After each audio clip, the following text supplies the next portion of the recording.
Hi, இன்னைக்கு நம்ம கத்தாழையை வச்சு மோர் குழம்பு எப்படி செய்யறதுன்னு பார்க்க போறோம். அதுக்கு கத்தாழையோட தோலை நீக்கிட்டு உள்ள இருக்கிற சதை பகுதியை எடுத்து தண்ணியில 2-3 தடவை அலசி எடுத்துக்கோங்க. இதை இந்த மாதிரி துண்டுகளா நறுக்கிக்கோங்க. இது பார்க்கறதுக்கு ஜெல்லி மாதிரியே இருக்கும். இதை ஒரு பாத்திரத்துக்கு மாற்றி கொஞ்சமா தண்ணி, தேவையான அளவு உப்பு போட்டு கொஞ்சம் வேக வச்சுக்கலாம்.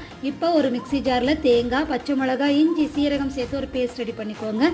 கத்தாழை நல்லா வெந்த உடனே அது கூட இந்த பேஸ்ட்டையும் சேர்த்து நல்லா கலக்கிட்டு மூடி போட்டு ஒரு கொதி விட்டுக்கோங்க. இப்போ கொஞ்சமாக மஞ்சத்தூள், கெட்டி தயிரை லைட்டாக பிளெண்ட் பண்ணிட்டு அதையும் சேர்த்துட்டு மூடி வச்சு ஒரு நல்ல கொதி வந்ததுக்கு அப்புறம் நம்மளுடைய மோர் குழம்பு ரெடி.